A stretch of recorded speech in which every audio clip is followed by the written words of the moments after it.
Dnešní název je změna.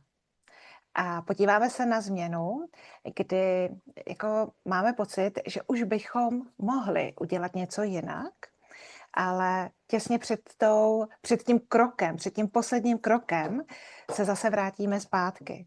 Tedy takové to mezidobí, že vím, že už takhle žít nemohu, ale to nový na mě čeká a já jsem ještě neudělala ten krok, takový ten opravdový. Co všechno s tím prožíváme, jak to uchopit a jak si dovolit tu změnu udělat a stát se tou změnou, žít jí. Když se na to takhle jako podíváme, tak máme obrovský strach. A to je právě to, co nás brzdí. Takže začneme prokrastinovat. Začneme dělat plno věcí, naprosto nepodstatný, který nás od toho cíle oddalují. Začneme se vymlouvat, začneme se zpochybňovat, začneme se srovnávat a v tu chvíli tu změnu zastavujeme. Jediná jistota v životě, kterou máme, tak je právě ta změna. Ta je neměnná a je to vlastně ten životní růst. A teď možná i my se můžeme rozhodnout, jestli chceme růst, jestli chceme tvořit, jestli tu změnu přijmeme, anebo jestli to zastavíme a potom vlastně pak se tam odkryjou přesně ty věci, jakože litování sami sebe, zahořknutí a vlastně takový to nucení, smíření s tou situací, kterou ale my jsme si zvolili. Možná to je takový tvrdší, co já tady trošku říkám, ale i to je v pořádku, protože jít a dovolit si do té změny, do toho neznáma, tak já bych si troufla říct, že tam je i velká odvaha, puštění vlastně toho starého, toho, na co jsme zvyklí, co známe, co nám třeba i v uvozovkách dělá bezpečí, kterými si myslíme, možná v tom bezpečí nám dobře, tak přesto v tom setrváváme, protože nám to dává určitou jistotu. Jako první je, že vlastně mozek nás chrání před tou změnou, protože to vyhodnocuje jako nebezpečí. Takže nejsme to vlastně my tím, že nejsme dost disciplinovaní, ale je to vlastně naše biologie, kdy mozek nám říká pozor, tohle neznám, tohle je něco, co by ti mohlo ublížit, proto ten krok zpátky. Je to naprosto přirozený. Nevyčítejme si, že se nám to nepovede. Jsou určité momenty, které třeba ještě musíme poznat, abychom ten krok udělali a co my ze začátku třeba nevidíme. To znamená, buďte naprosto v klidu a uvolnění, že hlavně fakt zrušte svého vnitřního kritika, že jste neudělali dost, že se vám to nepovedlo, že jste se zase vrátili. Když dostaneme ten pokyn z našeho mozku, z našeho nervového systému, abychom se vrátili, tak se vrátíme. A teďkon se třeba může stát, že najednou rozjedeme takový proces, kdy se pořád ještě snažíme najít na tom našem prostředí nebo tam, kde se nacházíme, něco dobrýho. Když ještě si třeba můžeme říct, jako, hele, já jsem ještě nevyzkoušela tohle, no tak přece nemůžu odejít. Takže v tu chvíli vlastně my se učíme jako najít různá řešení a jak se v těch řešeních cítíme. Takže je to zase ještě něco, s čím máme projít. Možná na to dám takový jako příklad životní. Myslím si, že to je 15-17 let zpátky a věřím tomu, že plno posluchačů, posluchaček to zná. Možná jsem měla partnera, byl nějakých, nevím, 9 let, jsme spolu byli a jenom jsem chtěla říct, že já jsem byla opravdu, nechci říct závislá, ale on dělal úplně všechno. Složenky, telefonování, takový to vyřizování těch věcí. Já jsem se rozešla s tím partnerem snad 4krát, ale vždycky jsem se vrátila, protože to neznámo. To, že vlastně ani nevím, jestli se dokážu o sebe postarat, jestli to všechno zvládnu, jestli dokážu uplatit ty věci, tak to pro mě bylo velmi náročné a jak ty říkáš, můj nervový systém vždycky jako dával alarm a vždycky jsem se vrátila. Teď s odstupem času vím, že to byla nezbytná součást té cesty, kdy já jsem se vlastně připravovala na to konečný finální, kdy dostanu tu odvahu a kdy vstoupím do toho neznáma.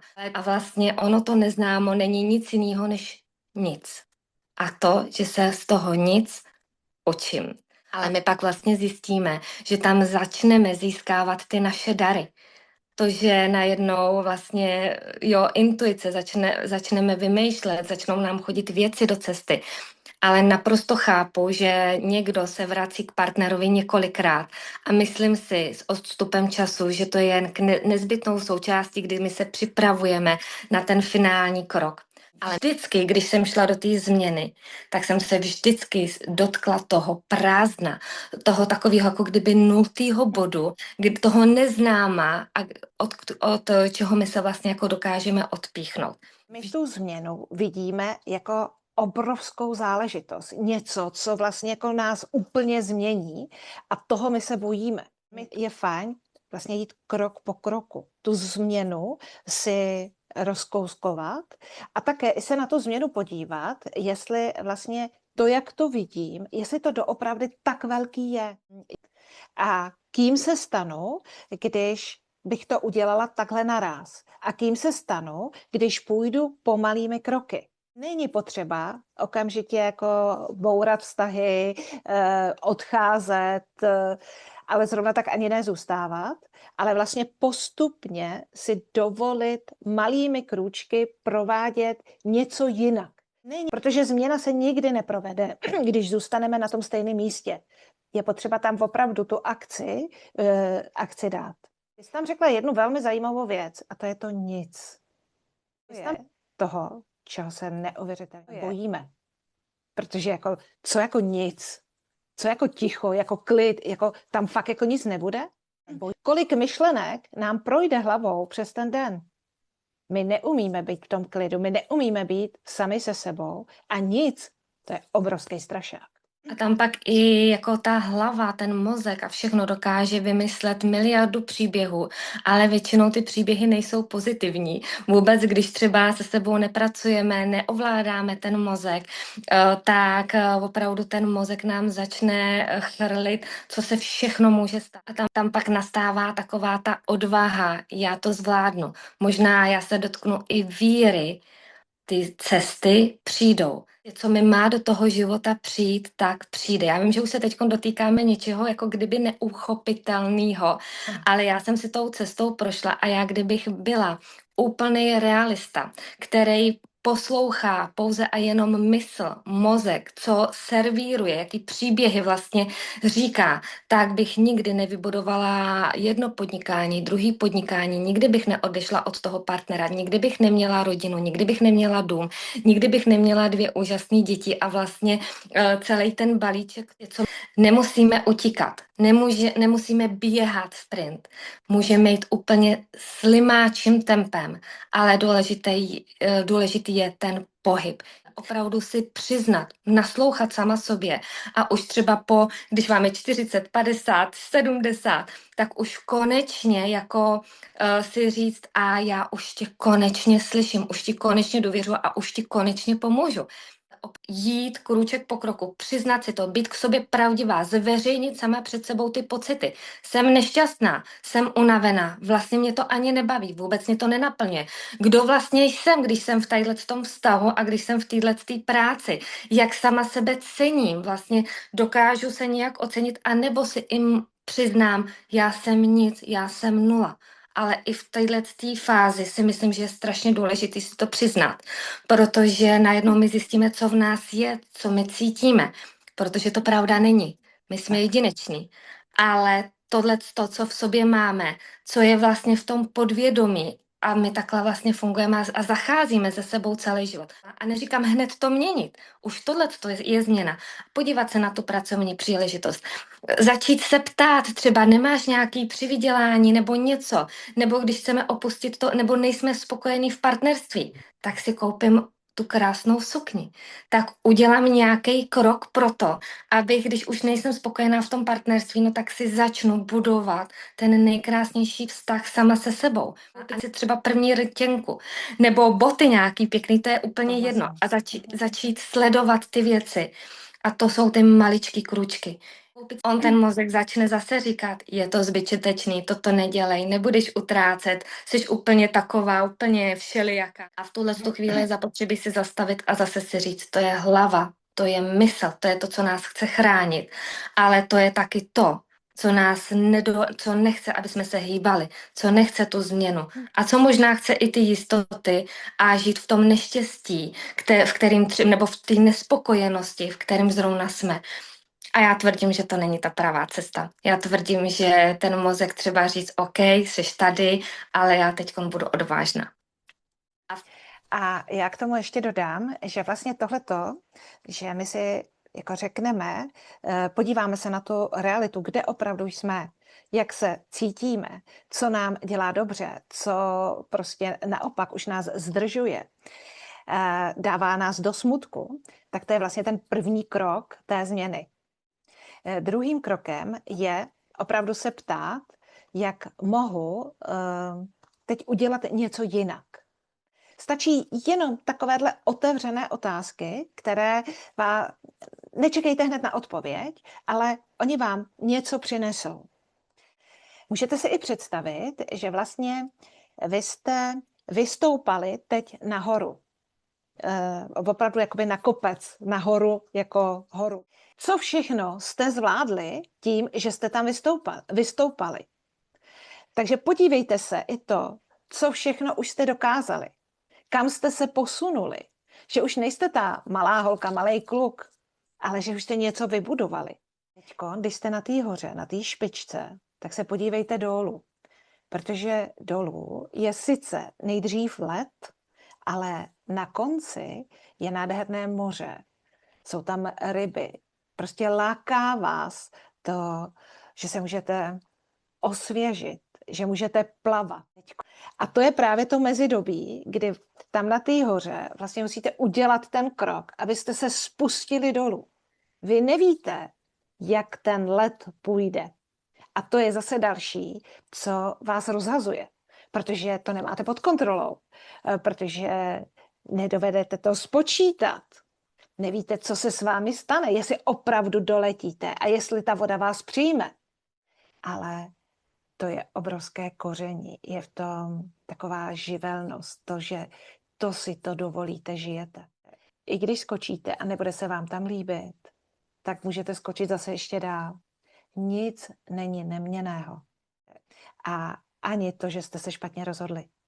Vy tady tím se učíte, že uděláte rozhodnutí, ve kterým vám třeba zase ještě není dobře, tak jak jste si to představovali. Můžete skočit ještě dál. Je to o tom, že zase uděláte to rozhodnutí. Zase můžete to změnit. Zase si můžete ten život a vy sami sebe dát do té rovnováhy s vaším srdcem. Kontrola, držení, to jsou mechanismy, které sice jsou a oni jsou zase nějak zvláštně napojení na právě ten nervový systém a zase ze své zkušenosti vím, že to, co se extrémně kontroluje a drží, tak nás to vlastně svazuje. Nevím proč, tak zjišťuju, že smutek, nespokojenost, taková ta jakoby nesplněný touhy, koukání, kdo to má a já to vlastně nemám, tak mně přijde, že vzniknul jakýsi standard a normálnost, že ty pocity vlastně máme a že to k tomu životu patří a že to je vlastně v pořádku. To je zase ukazatel toho, co v nás říká, nejsem spokojená, nejsem šťastná, pojď to změnit. My jsme nějak začali vnímat, že ty pocity, které jsou, protože nás to nikdo neučil, tak prostě jsou a tak to přejdi a tak nebuď smutná a tak nekřič, neřvi, nedělej to, kam by se zhnala, nechoď tam a tak drž se svých jistot, nedělej nic a teď na to nemáš. To jsou přesně věci, které najednou my zjistíme, že to je vlastně v pořádku. Ženy, muži, co třeba mají svoje firmy, podnikání, anebo jsou zaměstnaní a jsou spokojení, někdo je spokojený a buduje si svoji rodinu. Tak to jsou přesně ty lidi, kteří začali vnímat tu nespokojenost a nepřecházeli to a začali vlastně ty krůčky měnit. Kontrola, držení, jsou to mechanismy, který buď budou ovládat nás, prostě ten pocit takového toho a držet a nepřijít o to a mít tu jistotu, a nebo ji začneme využívat k tomu, aby my jsme budovali. K tomu pak ta kontrola slouží úplně jinak. Může to přijít k plánování, k tomu, že zkontroluju, jestli souzním a jsem v souladu s tím dnem, jak ho budu prožívat. K tomu Kontrola je opravdu jako ta důvěra na to nejlepší načasování. Můžeme říct na božské načasování, ale na to, že prostě to je teď ten okamžik a já do něho jdu. Protože v té důvěře si počkám, nespěchám, nespochybňuji se, nesrovnávám se, ale vím, že tohle je ten můj okamžik. Nikomu ho neberu, protože je pro mě. Všechno naučený, že to takhle musí být. A kdo říká, že to takhle musí být? Protože tím se fakt zastavujeme. A teď něco praktického. Většinou, když teda zjistíme, že bychom tu změnu chtěli udělat a pořád váháme, dostáváme se do určitého chaosu, tak někdy začneme jako velmi silně dýchat, protože se snažíme rychle udělat nějaké věci. Nebo naopak se úplně zastavujeme. Zeptejte se, jestli situace, kterou teď řešíte, je opravdu tak veliká. Jestli je to ta čistá situace, nebo kolik příběhů do té situace zahrnujete. V tu chvíli se ta situace zmenší a vy můžete se na tu situaci, na ten svůj děj podívat skrze svou realitu. Další je, že většinou to naše tělo nám dává signál, že jsme úplně odpojení. Že jako kdyby vlastně neexistovalo. Že my jedeme jenom v ty myšlenky v té hlavě. V tomhletom případě se buď hodně zhluboka nadechněte, nebo si začněte uvědomovat celé své tělo. Můžete jako projet třeba formu toho svého těla, můžete stisknout prsty.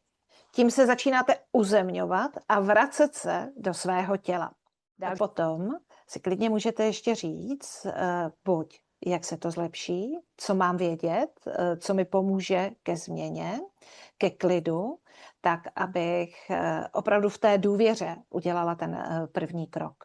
To jsou takové jakoby základní jako věci a vlastně, když ještě jdou vám ty myšlenky, tak si můžete říct, dobře, tak jo, teď si dávám 10minutovku a nechám ty myšlenky plynout. A jaká ta myšlenka bude první? Co mi teďkon mozek ukáže? A věřte mi, že vám neukáže vůbec nic, že najednou nastane ticho. Ale bude to na sekundu. Pak se to znova zase rozjede. Ale když si to dovolíte třeba udělat tohleto 10krát za sebou, tak zase stoupnete do většího klidu. Protože z toho klidu se rozhodujete, z toho klidu děláte vědomá rozhodnutí.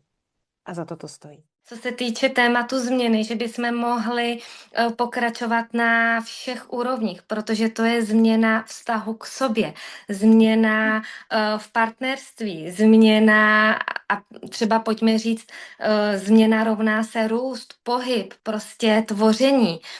To je vlastně změna, tvoření svého života. Takže změna nebo tvoření vztah se sebou, s partnerem, s lidma, s kamarádkama, potom s kariérou, s podnikáním. Co se ty úkoly, sepsat si ty různé etapy v životě, který máme a třeba se nad nima zamyslet, jak jsem spokojená tady, jak jsem v téhletý, jestli přátelé, kamarádky, jestli v téhletý části jsem ukotvená, pevná, mám zdravý vztahy s kamarádkama, mám je pravdivý.